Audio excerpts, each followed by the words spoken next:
Hola, ¿qué tal? Buenos días, buenas tardes o buenas noches, dependiendo la hora en que escuchen este podcast, en este nuevo episodio aquí en Verbalia. Estamos ahorita pues muy emocionados porque tenemos ahorita nosotros un integrante más, un compañero más de la carrera de lingüística. Entonces pues vamos a empezar a presentar a nuestros participantes, a nuestro elenco. En esta ocasión nos sigue acompañando igual Juan Pablo, Chelsea. Hola, buenas tardes. Y nuestro nuevo integrante que es Raúl Gómez. Hola, mucho gusto y gracias por invitarme a este proyecto. No, sí, al contrario, pues muchas gracias a ustedes pues por seguir aquí en este nuevo espacio de Verbalia. Y bueno, tenemos también ahorita una invitada sorpresa que ella también nos va a aportar un poquito más de información, de retroalimentación, pero eso ya lo verán un poquito al final. Y pues bueno, aquí su servidor Ángel Meléndez. El episodio pasado hablamos un poquito de qué era la lingüística, qué estudiaba la lingüística, algunos de los campos de estudio y un poco del panorama general aquí en la UAM Iztapalapa y sobre todo en otras opciones de escuelas, ¿no? Para los interesados en estudiar esta licenciatura. Entonces, ahorita nosotros estamos presentando, digamos, como un tema más adentrado, que es sobre el origen del lenguaje.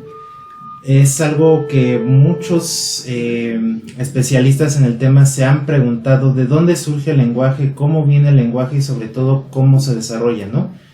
Y pues bueno, ahorita va a estar buena esta discusión, ¿no? ¿Qué opinan ustedes, Juan, Raúl? Sí, pues es todo un tema, porque de hecho entrando a otras clases que son como de computación, etcétera, por ejemplo, ocupan el término lenguaje. Y luego me preguntan, oye, ¿en realidad el término computación o lenguaje computacional es realmente un lenguaje como ustedes lo tienen contemplado?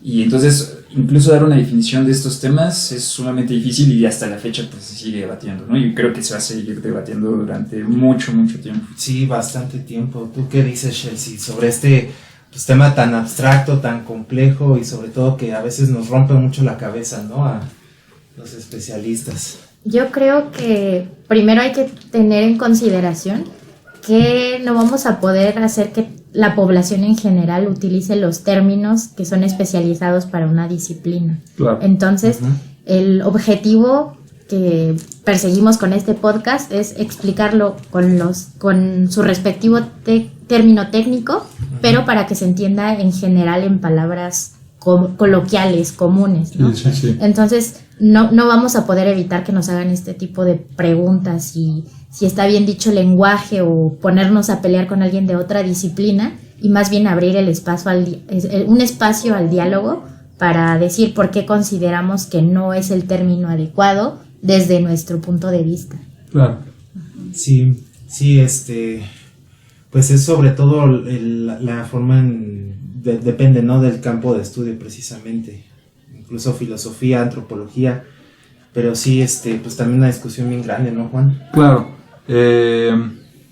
sí, aquí lo importante es que no somos dueños de la verdad ni nada, pero obviamente el tema es muy amplio y nosotros somos estudiantes y ya. Sí, estudiantes ya en proceso, ¿no? Estudiantes en proceso. En proceso de profesionalizarnos más allá. Claro. Es que si nosotros no somos dueños de la verdad, y aparte esta es una cuestión, o sea, el origen del lenguaje sobre la cual no hay un consenso.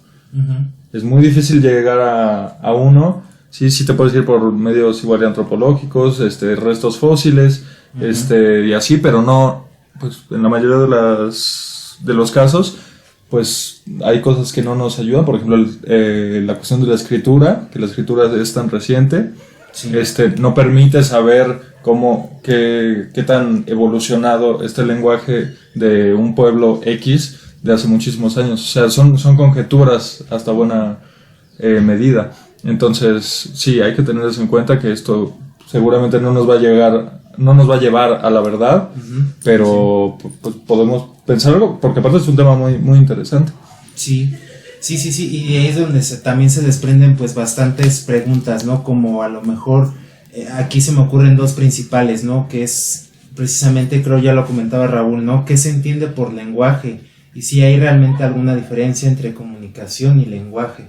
Entonces yo creo que ahí podemos empezar a partir un poquito, ¿no? A mí me gustaría, ya lo spoileaste un poquito, pero tener a alguien como referente, de otra carrera, y que es hablante del español, para justo ver cuáles son las nociones, y igual y tratar de contrastarlas, ¿no? Sí, entonces, claro. pues... Sí, pues entonces aquí lo que vamos a hacer nosotros ahorita pues es hablar un poquito acerca de esto, como ya les comentamos, y nuestra invitada sorpresa es una compañera de letras hispánicas, ella se llama Ivette. Ustedes se preguntarán, bueno, de letras hispánicas, pues bueno, vamos a conocer también las opiniones de otras licenciaturas para saber realmente qué ellos entienden por lenguaje, ¿no? Igual claro. Puede ser muy parecido, puede variar claro. A algo pues bastante grande, entonces... Y aparte que sí tiene que ver, tiene, tiene que ver. Todas las disciplinas que se estudian en la UAM y en cualquier ramo del conocimiento tienen que ver con el lenguaje. Con el lenguaje, sí. O sea, igual la ingeniería no nos abarca a nosotros necesariamente como lingüistas, pero nosotros sí abarcamos de una manera u otra pues el campo de la ingeniería porque se dedican a eso, al lenguaje, ¿no? Al lenguaje, sí, claro. Entonces, Ivette, ¿cómo estás? Bienvenida a nuestro primer episodio ya formal. ¿Tú qué piensas de todo este aspecto de qué es el lenguaje, de la comunicación? ¿Cómo lo tratas? ¿Los presentan en su carrera? ¿Les hacen esa distinción o como que se da por sentado? No, es que... Hola a todos. No, lo que pasa es que en mi carrera no se ve tanto el lenguaje, no lo estudiamos tan a fondo. Nosotros como literatos estudiamos más los contextos o las memorias humanísticas o de la sociedad, ¿no? A través del tiempo. No nos metemos tanto al lenguaje, a habla, porque no es algo tan que nos compete con profundidad como a los lingüistas. Sí deberíamos, pero por ejemplo aquí en la UAM Iztapalapa solamente podríamos tomar algunas optativas de lingüística y por ahí saber más o menos, como ustedes los lingüistas, diferenciar entre lenguaje, habla o comunicación, ¿no? Si alguien que estudia letras en la UAM Iztapalapa no mete algunas optativas de lingüística, no le interesa y mete otras, no puede diferenciar entre el lenguaje, a menos que lo haga de forma individual o independiente al plan de estudios, porque como tal claro. Nos enseña. Sí. Lo que algunos profesores nos han dicho a nosotros de letras, que pues el lenguaje une, ¿no? Nos hace sociedad y aparte el lenguaje trae subjetividad por medio de la educación.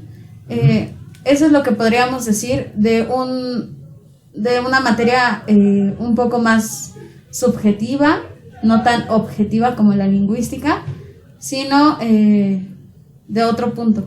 Desde otro punto, sí, claro. Pero si te vieras en así un grupo de lingüistas, te arrinconan y te dicen, defínenos qué es lenguaje. Para ti, ¿qué es el lenguaje? O para ti, ¿qué es lenguaje? ¿Qué dirías, no? Primero diría que no me arrinconen. Claro, sería una buena idea eso. Sí. Podría decir que el lenguaje, no sé, no podría definirlo realmente. Porque como lo dijo Juan Pablo antes, no somos dueños de la verdad absoluta, ¿no? A lo mejor sí hay alguien, un teórico que dijo, esto es lenguaje, pero así como dijo ese teórico, puede haber otro que dice tal cosa, y la verdad es que yo no podría definirlo. Sí, es que, pues bueno, también a veces es la pregunta tan a veces difícil de definir.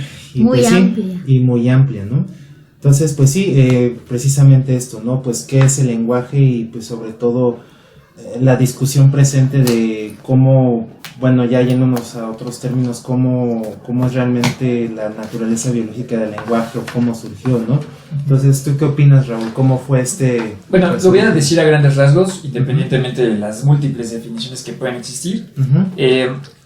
La comunicación es básicamente cuando hay un mensaje que puede llegar a un destinatario, ¿no? Ajá. Esto se puede dar en distintas especies, de manera general. Claro. Sean chimpancés, sean gatos, mamíferos, claro. no importa, exacto. Sí. Pero el lenguaje, desde 1929, desde la definición de Sapir, se maneja que es básicamente una facultad exclusiva del ser humano. Pero con las nuevas descubrimientos y hallazgos que se han hecho con otras especies, principalmente chimpancés y bonobos, pues esto cada vez se reduce más a que qué tan en realidad es solamente exclusivamente del ser humano. Las abejas también tienen una forma de comunicación muy muy compleja que como que digamos atiende a muchas de las características que empleamos nosotros como seres humanos. Eso es dentro de comúnmente lo que nos enseñan en la carrera, ¿no? Claro. Sí. Como de entrada, el lenguaje es exclusivamente del ser humano y la comunicación es algo que tienen todos Todos. Animales. todos los animales, cualquier forma de expresión es comunicación.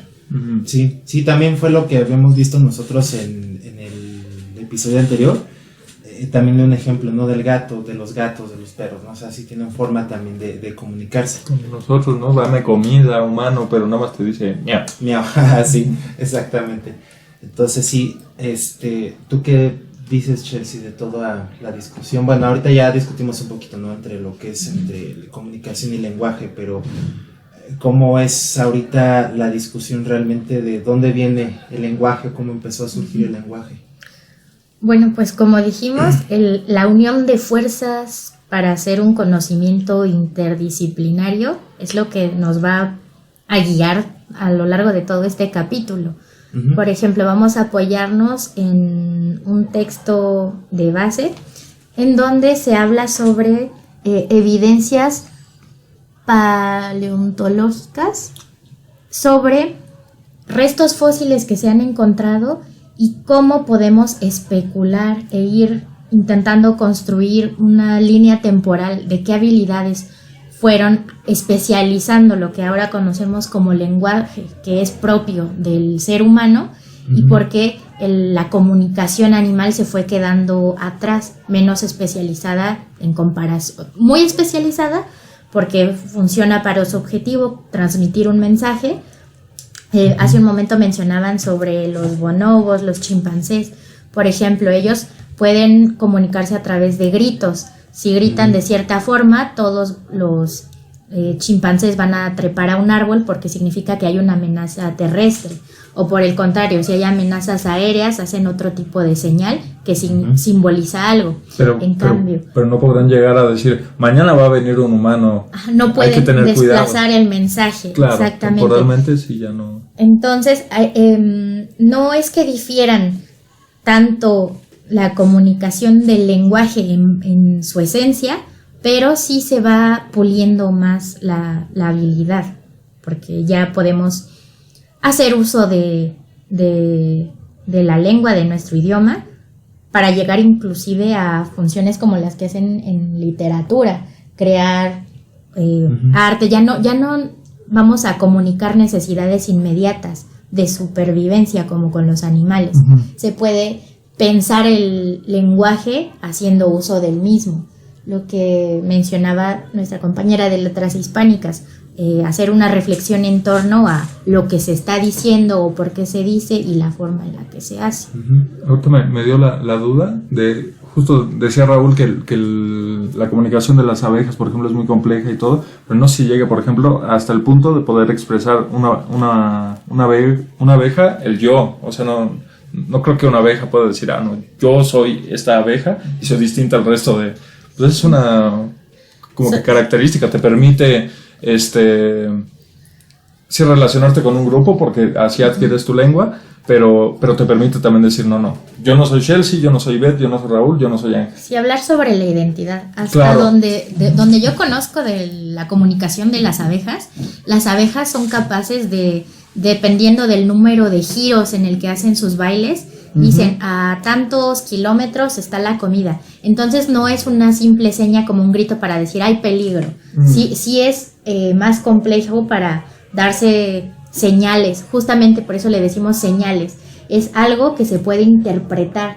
Por eso las personas que están quizá más desde el ámbito de la biología podrán decirnos a nosotros los lingüistas, no, pero es que no hay que restar mérito de la comunicación animal porque es un lenguaje también, porque ellos están estudiando desde su punto de vista, su forma de ser, van a decir, es que son formas o procesos diferentes, y yo admito que sí es de admirar que que si bailan hacia la derecha signifique algo, si bailan hacia la izquierda signifique algo, tanto como para nosotros no es lo mismo una letra A que una letra O.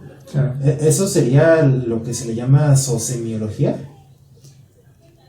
Yo había visto un término, pero no sé igual si haga énfasis en eso, pero bueno, yo me imagino que sí, ¿no? Entonces, sí es... O sea, como crean códigos y signos. Ajá, códigos los y animales. signos. Ajá, exactamente. Pero son limitados también. Limitados. Ajá, sí, O sea, son no- limitados. Son limitados en este caso. O sea, son pues, efímeros, ¿no? Deja tu efímeros, son limitados en el sentido de que, o sea, nosotros tenemos la capacidad de decir, mañana tengo que llevar a mi abuela al médico. Ajá. Y estoy expresando algo que sí te lo estoy diciendo al momento, pero lo puedo hacer mañana. No sé si se llegue a ese punto, porque si nosotros estamos limitados en cierto sentido, o sea, por ejemplo, ¿cuántas? Pues es que, sí, justamente, bueno, lo que comenta Juanpa es una de las características que más adelante abordaremos de lo que tiene el lenguaje. Una es que se llama desplazamiento, Nos queremos, que es nos queremos el poder adelantar. la capacidad de poder hablar en pasado, presente y futuro. Y justamente el desplazamiento ha sido de esas características que se ha dicho que no solamente los seres humanos lo tenemos, sino que también las abejas la llegan a tener.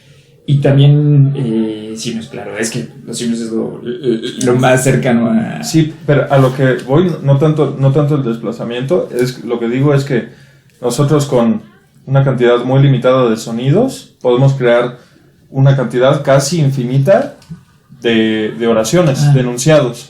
En el caso de la comunicación animal, seguramente va a estar limitado. Y ya va a haber cosas que no van a poder expresar. Y justo como que ese pequeño, bueno, pequeño... te refieres a Discrete Infinity. O sea, que es como Claro. que de 28 vocales, Claro. fonemas, nosotros podemos componer una serie. Pero justamente también las abejas parece que lo llegan a tener. Sí. O sea... esa era la duda, ¿no? La O sea, duda, justo sí.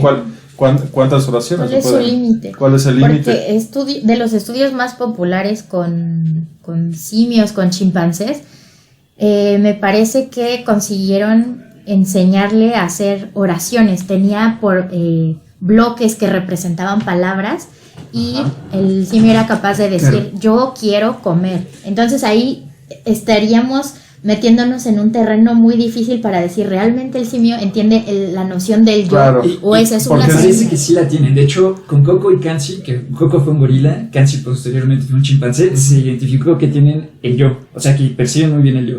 E incluso hacen abstracciones más difíciles como la muerte. O sea, tienen una asimilación de la muerte. Eso sí puedo entenderlo porque sé que hay muchos animales que de repente pierden a, pues, no sé, un gato, pierde a su amigo gato y se sienten tristes. O sea, entienden que ahí hay algo porque es algo con lo que convivimos como animales constantemente, ¿no? Con la muerte.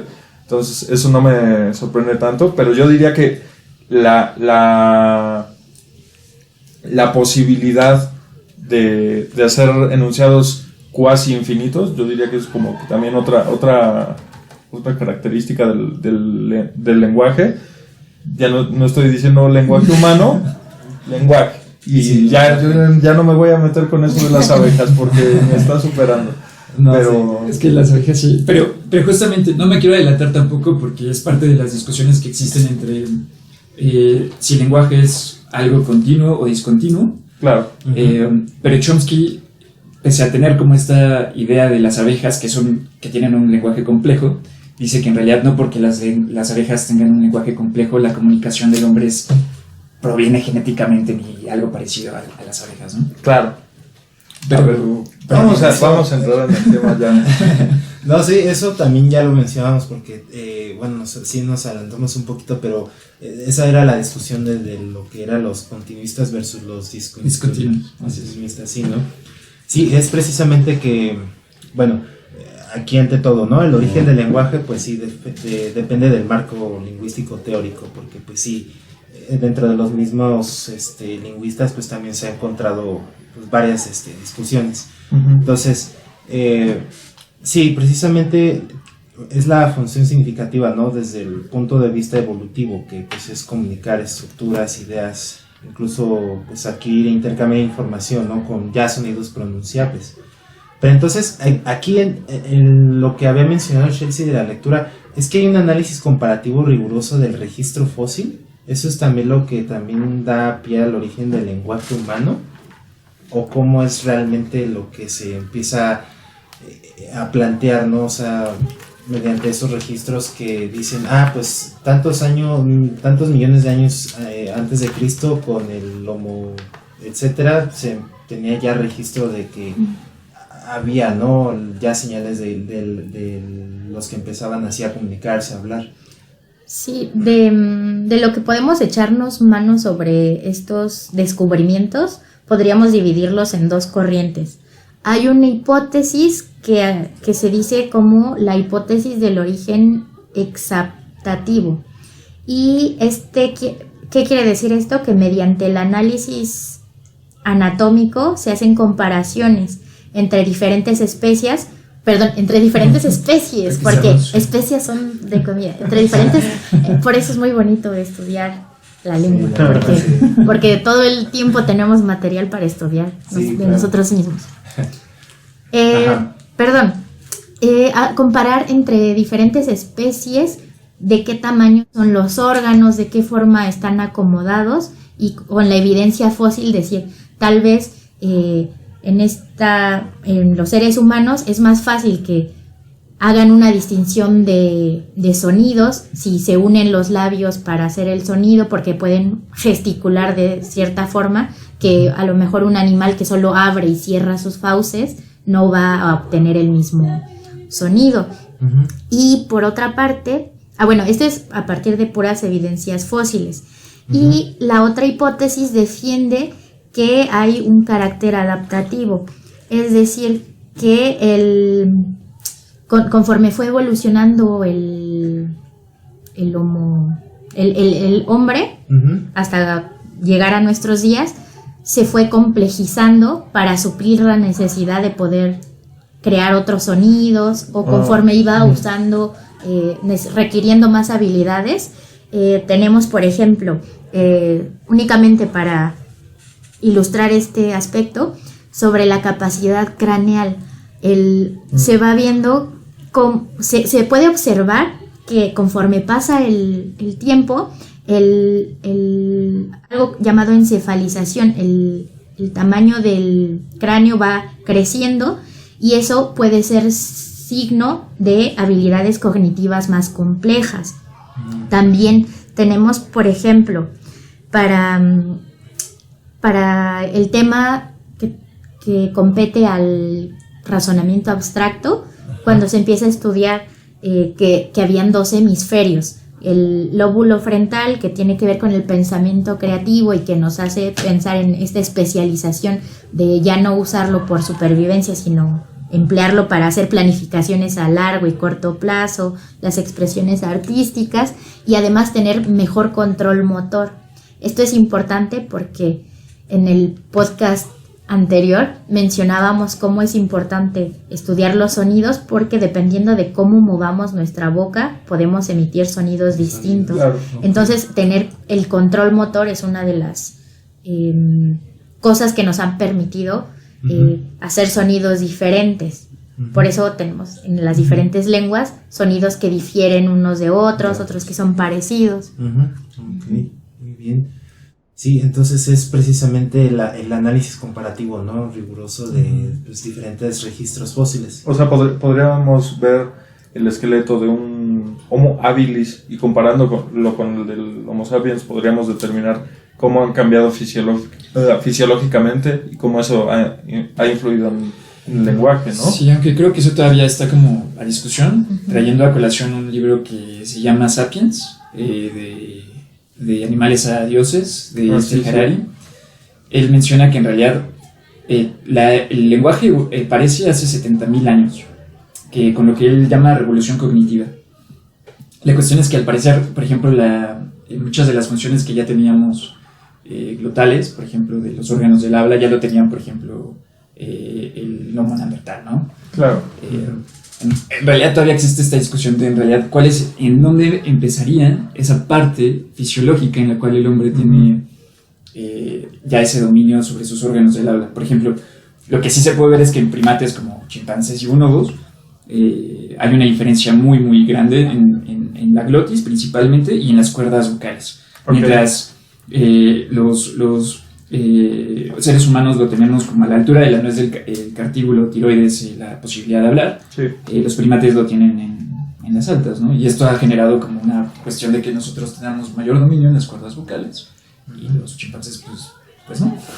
Es una guturalización más que nada. Y también quisiera mencionar la dificultad ante la que nos encontramos, porque pues los órganos que intervienen para que hagamos sonidos es todo lo que encontramos, no únicamente en la boca, sino también en el aparato respiratorio. Hay algunas partes que se involucran, ¿no? Y no estas partes no todas se van a fosilizar. Entonces, claro, lo que diríamos o que se considera que son las principales partes no se van a fosilizar porque son estructuras blandas. El paladar, pero el paladar sí sí, el paladar sí se puede, sí va a fosilizar, pero el resto no. Aún así, la información con la que contamos, trayendo a colación el control que tenemos de la glotis, para cuando estábamos en la era del Homo neanderthalensis, se dice que el ser humano era incapaz de pronunciar el sonido de nuestra vocal A, la I y la U. Entonces nosotros podríamos ir haciéndonos una idea de cuántas combinaciones posibles de sonidos que nos resultarían en una palabra podrían tener y cómo se ha ido especializando. Y aunque claro, aparentemente parezcan pocas vocales, pues bueno, si quitamos las 3 que conocemos de las 5 en el español, pensemos que en la actualidad hay idiomas como el hawaiano, que no tiene tantas vocales y aún así perfectamente se comunican y tienen una... Sí, en realidad tener 2 vocales y varias consonantes ya es un universo, ¿no? Exactamente. Sí, es toda una cosmovisión ya más completa, ¿no? De esa lengua. Entonces sí, entonces fue que sí, hay procesos entonces fisiológicos, pero también pues se fue estableciendo pues ese, decirlo, código comunicativo, ¿no? O sea, claro, común a la... Ahorita también nos comentaba Shell, sino también a la estructura cerebral, ¿no? De esas muestras que se tenían antes. Pero también aquí lo que nosotros estamos tratando de decir, bueno, a partir de qué como siglo, o más bien cómo se empieza ya a tomar en cuenta como estudios del origen del lenguaje, ¿no? Cómo se fue también cómo fueron las primeras discusiones, ¿no? Nos habías comentado también tú, Raúl, que igual hubo un libro por ahí, ¿no? que se llama Sapiens, ¿no? Sí, de Harari. Bueno, el de Harari es un texto que se basa mucho en ideas de Chomsky y obviamente también de Pinker, que son como superestrellas en el área de la lingüística. Sí. Pero hay una Luego discusión. haremos un episodio de Chomsky. Ahorita no vamos a clavarnos con eso. Hasta la fecha hay una discusión que hace una distinción entre Chomsky y la figura de Pinker. Y que podemos abordarlo dentro también con el texto, que es básicamente el hecho de que Chomsky considera que el lenguaje no es algo que se dio propiamente de la evolución que ya traía el Homo erectus, sino que más bien fue algo que apareció exclusivamente probablemente en el Homo sapiens. Pinker está como en esa línea entre sí, es cierto, no es algo que aparece como parte de la evolución, parece que es algo más accidental, que aparece en el Homo sapiens, pero que se da de una u otra forma dentro del propio mecanismo de evolución o de adaptación que tiene el ser humano. Digamos que Chomsky vendría siendo esta ruptura, ¿no? Sí, hace la ruptura de lenguaje y es algo más accesorio, no es algo que en realidad le permitió al hombre sobresalir, aunque en Harari considera que sí. Él cree que el lenguaje hace que el hombre pueda producir las sociedades tal cualmente existen, generar series de abstracciones. Él pone, creo que el ejemplo del caso de Peugeot, que antes era como una imagen de un león y y un hombre, o sea, como estas generaciones que hacen con la imaginación y el lenguaje, se lo permite crear lo que actualmente conocemos como nuestras sociedades.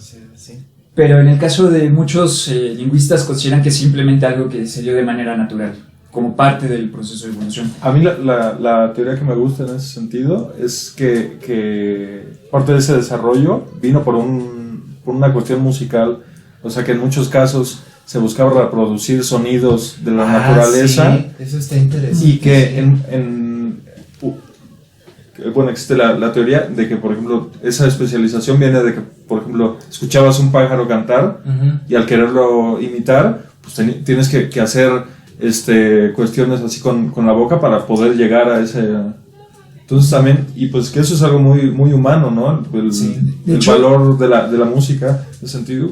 A mí me gusta pensar ese que sí. aspecto ¿no? que menciona Juan Pablo se conoce comúnmente como simbolismo lingüístico, que es la capacidad, por ejemplo, que nosotros en español hacemos ki cuando canta un gallo. Y en Francia es Cocorico. cocorico.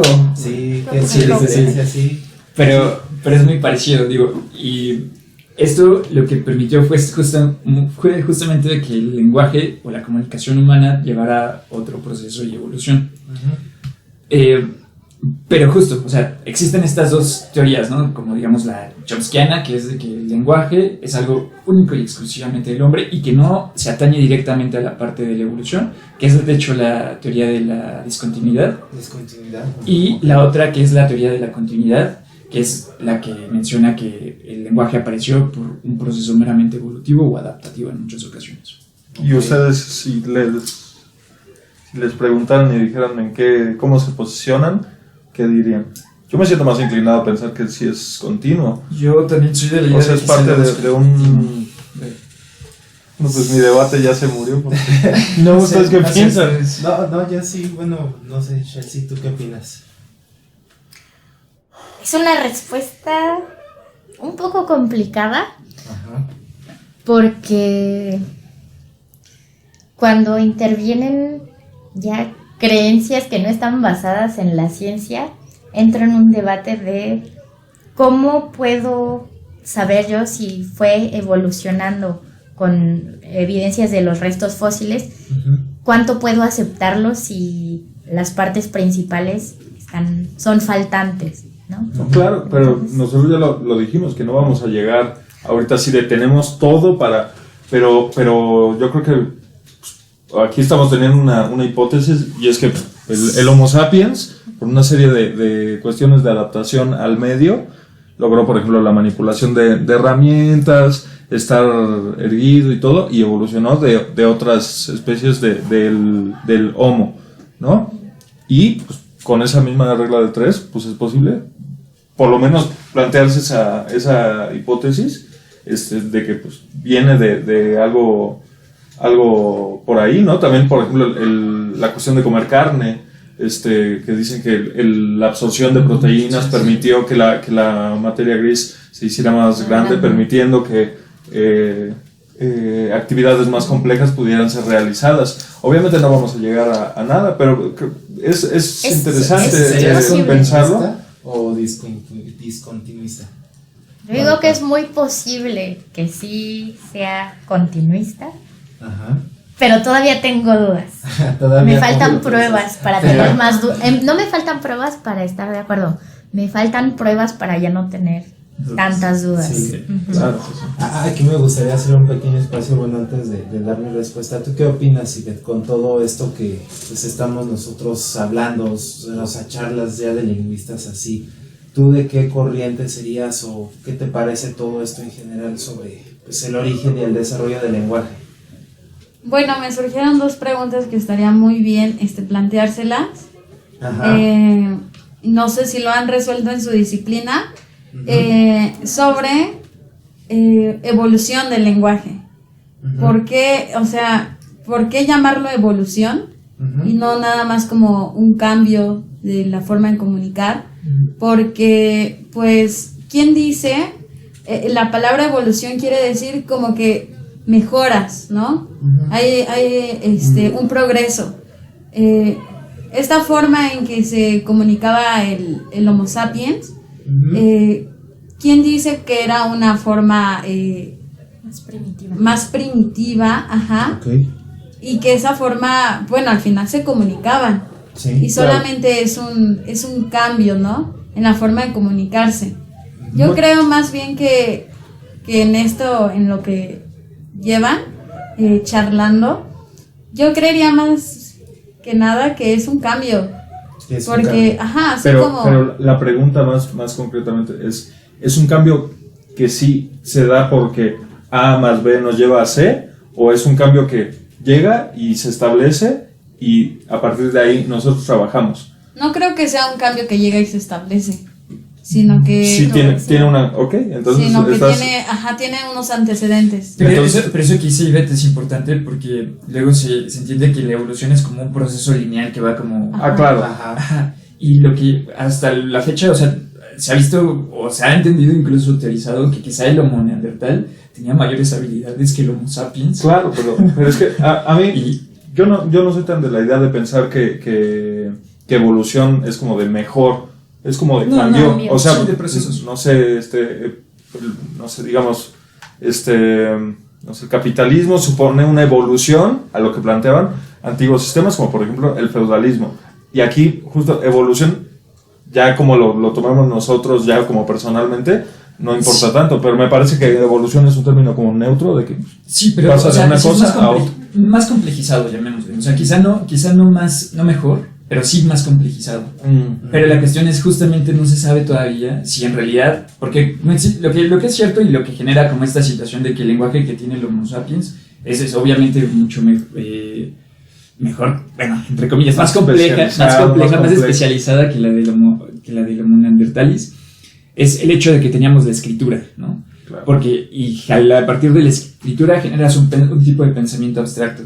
Pero no hay forma de comprobarlo, o sea, hasta la fecha no hay forma de decir, efectivamente, el Homo neanderthalis no tenía una forma de pensamiento abstracto. Que eso es o sea, necesitamos el lenguaje para tener pensamiento abstracto. Sí. Pues hay muchas teorías al respecto. Hay una que se llama la mente bicameral. Ujú. No sé si la han escuchado hablar. No. Que es de un psicólogo que se llama William James. Él lo que decía era que antes el ser humano, llamémosle la transición entre el Homo sapiens y el Homo algo, ¿no? El Homo sapiens sapiens. ¿Cuál fue lo anterior exactamente? Ajá. Esta transición, o sea, ellos literalmente pensaban que había como algo que estaba más allá y que les decía qué pensar. O sea, sí, por eso se llama bicameral. O sea, se escucha muy, muy loco. Pero en realidad, si te lo pones a plantear, o sea, hace 3000 años, seguramente hubo muchos cambios de pensamiento y de forma de la conciencia del propio ser humano. O sea, en realidad no es tan... O sea, pero te refieres como que una voz en tu cabeza. O sea, como principios incluso esquizoides, por así llamarlo. Esquizoides, sí. pero que logramos como que controlar y que usamos a nuestro favor, ¿no? Ajá, bueno, digamos que la existencia de dioses, por ejemplo, Claro. que tenían los griegos, venía parte de esa mente bicameral. A partir de la escritura y de todas estas cuestiones, como que el pensamiento se vuelve más abstracto. Y entonces ya generas como formas en las cuales puedes guardar el lenguaje generacional. Pero por ejemplo, que aquí es donde nos podemos meter en un terreno muy, muy pantanoso, Raúl, y es que, o sea, hablas de la escritura, pero ¿qué pasa, por ejemplo, con sociedades que no tienen escritura? Pero es O que sea, justo, o sea, no tienes sociedades que no tengan escritura, pero tampoco puedes determinar que el lenguaje haya sido más complejo que al que actualmente tenemos. No, pero hablo de lo del pensamiento de abstracción. O sea, que tú dices que te ofrece una cantidad de abstracción X, pero pues no, porque hay... O sea, dirías que una sociedad sin escritura como que pierde un poco de ese pensamiento abstracto al no tener ese herramienta. Quiero pelear. Entramos en otra de las propiedades, que es de las cosas que yo digo, esto es exclusivamente del ser humano. Vean, compañeros, si es interesante la lingüística, métanse a la carrera. Y es la parte del metalenguaje. O sea, la capacidad de que nosotros podamos hablar de nuestro propio lenguaje a partir de una estructura gramatical, sintáctica, decir, el artículo la se aplica aquí porque es femenino, etcétera. Creo que eso es algo que sí no se ha visto en ninguna otra especie. Y es algo que justamente se ha desarrollado con la escritura.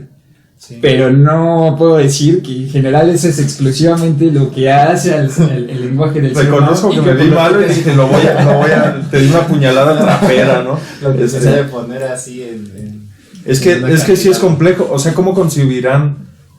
Sí, dije, concebirán. Ajá, sí. Sociedades, por ejemplo, sin escritura, esa función metalingüística, ¿cómo funcionará en ese caso? Que no hay un sustento escrito. O sea, para eso, ¿cómo existe esa noción? Retomando, sería interesante analizarlo mejor, pero sabemos que es posible porque sí hay muchas lenguas, es decir, idiomas que no cuentan con una escritura. Claro. Y podemos tomar, Sí, incluso es interesante para gente de letras hispánicas, por ejemplo, les estoy echando la mano con cosas que pueden investigar, de las que no hay muchos estudios. Pensemos en los clásicos de la literatura, ¿no? Claro, la Odisea, claro. la Ilíada, vienen de una transmisión oral. Claro, Alguien se oral. dedicó a hacer recopilar transcripciones, a hacer lo que es recopilaciones. Sí, Pero sí, por sí, mucho sí. tiempo se pudieron transmitir para que llegaran a nuestras generaciones Claro. y se codificaron. Que hay ¿no? gente que dice que no pudo haber sido nada más una persona, que seguramente fueron varias personas y que como por facilidad le pusimos Homero. O sea, pero hay gente que pone en duda si existe Homero. Homero. O sea, porque al ser un poema tan absurdamente largo, o sea, ¿cómo haces que una persona solamente o una serie de personas se aprendan todo eso? O sea, pero me parece titánico. Y... Es como la leyenda de la Llorona, ¿no? Ah, O sea, explícanos. nadie ha escrito la leyenda de la Llorona porque no hay alguien que lo haya patentado, ¿no? Como tal, por ejemplo, Homero, ¿no? La Ilíada, ya sabemos que es de Homero, haya existido o no. Claro. Entonces, eso es algo muy fructífero en términos económicos, patentar la Llorona, ¿no? Sí. En estas comunidades donde no hubo o en las que actualmente no hay escritura, pero sí hay proceso de abstracción. Es que claro, pero Sí. ¿hasta qué punto sería cuestión de qué tan distinto es? O sea, ¿qué tanto cambia? Eso es una cuestión interesante sobre la cual no vamos a... Del original al actual, por así decirlo, ¿no? Claro, Sí. porque la escritura, estamos creo que todos de acuerdo, es una evolución del pensamiento lingüístico y que pues por una serie de cuestiones, pues sí tener ese sustento escrito, pues ayuda. Facilita. Claro, facilita muchas cosas, pero pierdes otras. ¿Qué pierdes? La capacidad increíble de memorización que tienen muchos pueblos, de que así unos poemas o cuentos de transmisión oral se los aprenden. Nosotros ya perdimos eso, pero ganamos otra cosa. ¿Es mejor o peor? No estoy, Sí, pues no es, me estoy, es- no me estoy es como esta planteando. parte natural de la evolución en la que pierdes un órgano y Claro, surge otro, ¿no? y surge Para otro, poder sí. cumplir cierta función o habilidad. Sí, conforme a la adaptación, ¿no? A la adaptación, sí. Sí, A mí hay una pregunta que Ajá. que siempre hacen y como que a mí se me hace como que muy poco interesante, pero quería ver qué piensan ustedes. Ajá. ¿Qué es esto de que si las cosas se llaman por casualidad? O sea, es que el micrófono al que le estamos hablando tiene cualidades de micrófono que nosotros como seres humanos como que intuimos y le podemos poner la clasificación de micrófono, o es una casualidad. Y el micrófono podría llamarse vaso. Y es... Yo tengo una postura pues muy eso. clara y... Pues no sé por eso. Sí, es que esa es otra de las preguntas que también pues causa conflicto, ¿no? Porque eso es lo que también pues planteaba pues ¿cómo se llama? Saussure, ¿no? En la Ujú. relación entre significado y significado. La arbitrariedad. O sea, la arbitrariedad precisamente, o sea, como nosotros sabemos que pues un árbol es un árbol, ¿no? Porque Claro. pues, a lo mejor por sus cualidades, porque pues tiene hojas, porque pues es madera, etcétera, ¿no? Pero cómo llegamos al punto de decir, es que es un árbol, o cómo llegamos al punto de decir, pues le voy a poner árbol, ¿no? Porque pues así quise y así se quedó, Claro. ¿no? En muchas lenguas y culturas del mundo. No sé, no sé, es que esa pregunta a veces también como que siento que es otra vez hacer retrospectiva de muchas cosas, de muchos estudios, pero pues yo siento que precisamente nosotros le podemos dar como ese significado, ¿no? O sea, Que sí viene de ti que el micrófono sea el micrófono, no al revés. Es que no sé, a mí nunca me ha hecho mucho sentido ese como debate. Yo no sé ni por qué existe el debate. Bueno, sí sé por qué existe, porque vienen en el banquete de Platón y se habla en algún momento, pero para mí no tiene mucha... Es que puede volverse un debate interesante, ¿no? Por ejemplo, aquí con nosotros, nuestro nuevo integrante del podcast está estudiando algo muy interesante y para poner Claro. Claro, igual yo rechazo un poco su seminario porque no lo entiendo. La primera vez que yo escuché hablar de esto fue en una conferencia con un profesor que tuvimos en primer trimestre aquí en la carrera, en donde explicaba unas teorías y yo dije, pero ¿qué está pasando aquí? Porque se volvió como un científico loco diciendo, es que hay palabras que suenan más con una forma puntiaguda, hay palabras que suenan más con una forma como de ondas. Pondremos aquí imágenes de algo que se denominó Kiki y Boba. Ok, bueno. Entonces, únicamente para dejar la pregunta en los comentarios antes de que Raúl les explique, si ustedes escuchan la palabra Kiki, ¿les suena como algo puntiagudo o como algo redondo? Algo explosivo o algo suave. ¿Les genera alegría? ¿O les genera algún otro tipo de emoción negativa? O sea, tú dices que eso ya es como innato, ¿no? O sea, y que eso se manifiesta en nuestros distintos... Si quieren lo podemos hablar después, me gustaría más que comentaran o alguien pudiera comentar así como de manera... Lo que opinamos. Vamos a hacer un capítulo exclusivo porque... No quiero... Es que para mí el debate es que en parte yo me lo he explicado más de una vez y digo, pero es que no, yo no concibo eso, nunca, me parece que bueno, con eso ya me parece ya, pero que le pongamos las cosas a las cosas un nombre, pues es una casualidad. O sea, yo creo que sí ha habido un proceso evolutivo en algún momento. Y el ejemplo que les comenté la vez anterior de la serpiente, ¿no? O sea, imaginémonos que estamos como en una caverna o no sé, en un bosque y de repente aparece una serpiente. No tenemos una forma de comunicación como hablar de serpiente o referirnos a una serpiente que está apareciendo ahí. Pero entonces, ¿cómo le haces para señalar que ahí está algo, no? O sea, escuchas su cascabeleo o algo por el estilo y entonces haces snake, serpiente. En chino es she, ¿no? No digo que todos los idiomas manejen este tipo de ceseo, por así decirlo, de sh, pero creo que en muchos de los lenguajes que existen son icónicos y entonces quizá eso es un elemento que genere una base para la creación de la arbitrariedad a una palabra. O sea, tú dices que primero vienen estas cosas como compartidas, como casi evolutivas, y luego ya como que se separa, y ya sí se vuelve arbitrario. Yo sé que, por ejemplo, Sapir diría que no.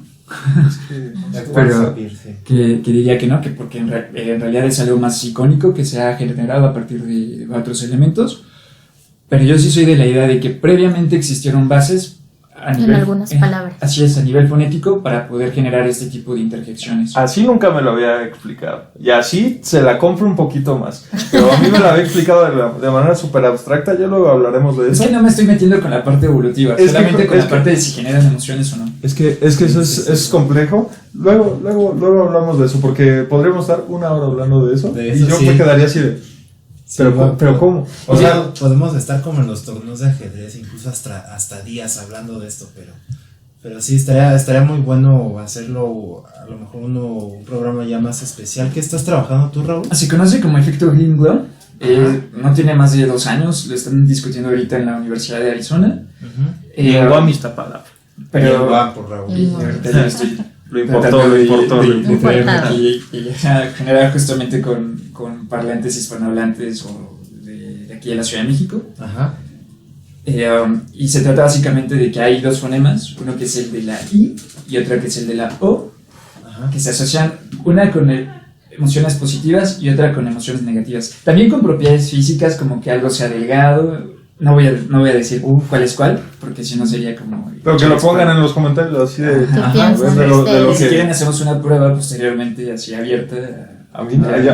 Así es como me lo he explicado y digo, Ah, sí, lo que dices. Pero a ver Eso- cómo le haces más. ¿Eso es entraría dentro de semiología pragmática o Pues- qué estás trabajando? pues que Más sería ¿De como- qué sería como ramas, unas- tienes que...? Es como neurolingüística. También hay cosas de neurolingüística. ¿Como sí, lingüística cognitiva? ¿O es Ajá, es diferente? como de lingüística cognitiva, pero pues yo no me quiero meter porque sí hay muchas cuestiones de semiología, de semiótica, Ujú. etcétera. Ujú. Pero ahorita nada más lo estoy dejando en un estudio solamente del simbolismo lingüístico, Ujú. que era el hecho de ocupar interjecciones como kikiriki o bawl o howl, ¿no? Con este tipo de palabras que tienen como cierta asociación con lo que se puede ver en la naturaleza, ¿no? Sí, sí, pues sí, sí, realmente pues estuvo interesante y sí nos gustaría abordar un poquito más ese trabajo, ¿no? Para después. Entonces, pues ya estamos Dimos lo que prometimos. No ofrecimos. Nosotros dijimos que no íbamos a llegar a ninguna conclusión. Pero Sí, expusimos puntos de vista que creo que. Interesantes. Y cada quien puede pensar lo que quiera, pero pues que no sea nada más porque sí. O sea, Sí, hay gente que tiene que dice ver esto, hay estudios, hay libros. O sea, pero pues sobre esto no. O hasta donde. Sí, justo el artículo que revisamos parte que nos dio la idea para esto, se llama Evidencias fósiles del origen del lenguaje, es de Antonio Benítez Burraco, de la Universidad de Sevilla, y habla sobre eso, y al menos en el momento, no sé si haya uno más actualizado, pues, comenta que consenso no hay, y que, pues como con todo, Lo que sí me gustaría nada más como señalar para, por ejemplo, las personas que no tengan contextos con lenguaje y al final no se pueda aclarar del tal cual que es lenguaje, igual se pueden dar como unos como noción, ¿no? ciertos parámetros para identificar en dónde sí o no estamos hablando de lenguaje, ¿no? Sí. No sé si quieren que lo comente o...